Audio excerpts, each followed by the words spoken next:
If you're dealing with a bad texture, you're dating one, this one is for you. Hello and welcome to my channel, everybody. My name is Shahrzad Pande.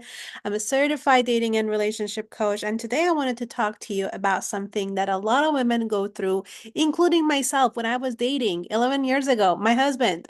So I wanted to tell you what to do if you are dating a man who takes you on dates, you have a great time with him, you really like him, but in between days, he's not texting you that much. And you feel like you want more. I certainly went through with that. My husband, when we were dating, he used to take me on these awesome dates. I used to have such a great time with him when we were going to restaurants or just on walks, coffee shops, cinema, whatever it was.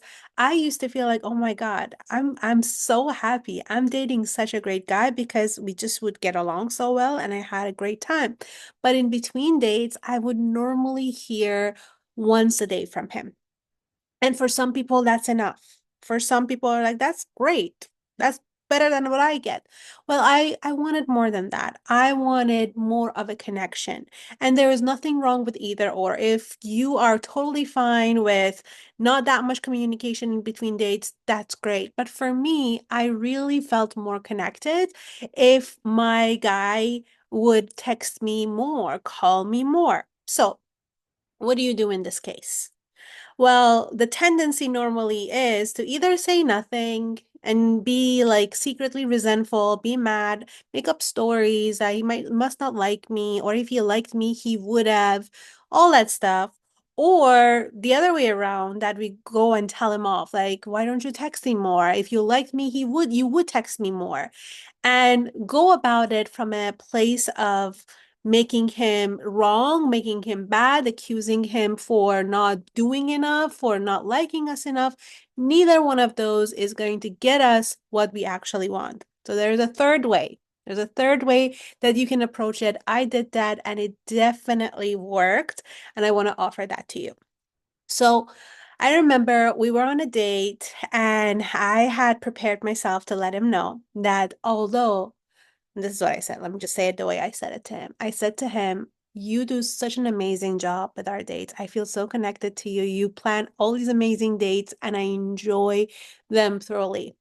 And you know what would make me even happier? What would make me feel even more connected to you? If we were to communicate more in between dates, I would love to hear from you on a little bit more than a couple of texts throughout the day. Is that something that you think you want to do? Is that something that you're willing to do? And that was that. That's how I put it. And he thought about it and he said, yeah, you mean like you want me to just like text you like more than like once a day when I'm on my break? I'm like, yeah, that would, I know that you have a busy day. And he did. He worked two jobs. And he wasn't doing anything wrong. He wasn't not being attentive. He was just not a texter. He was not a person that enjoyed like felt connected through texting, but I did. So it's like, okay, yeah, I can do that. Sure, no problem. And that's what I actually want you to pay attention to.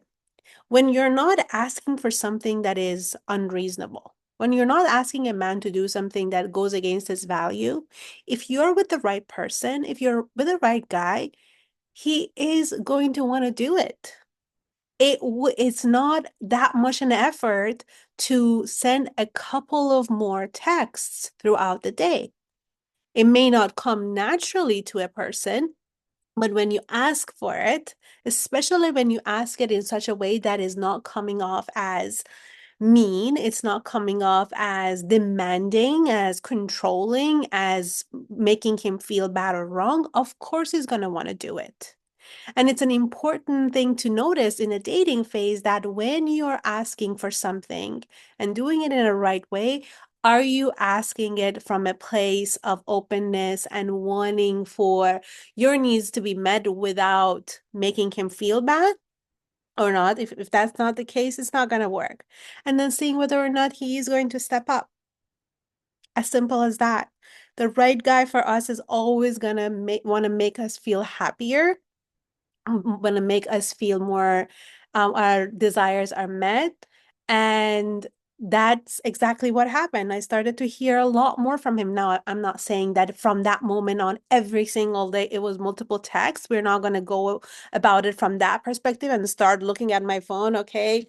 Did he call? How many times today he texted me? No, that's not it. But just sh seeing that, okay, there is more and making sure then that you show appreciation when he makes the effort. That is super important to show that, oh my God, that means a lot to me. You're actually texting me more. It feels really good to hear from you throughout the week before we see each other again. So giving him that affirmation that you recognize his efforts when he is doing the things that you like is super important. Okay, ladies, I have a lot more of these scripting examples that I want to give to you. So watch out for them.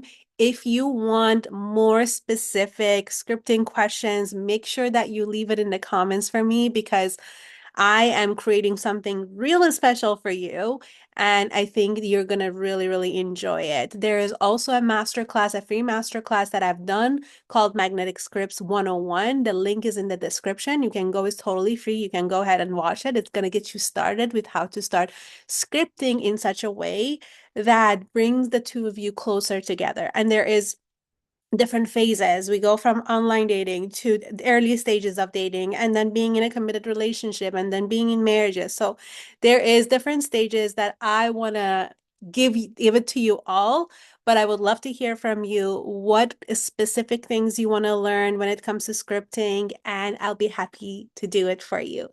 Let me know in the comments, and I will see you in the next one.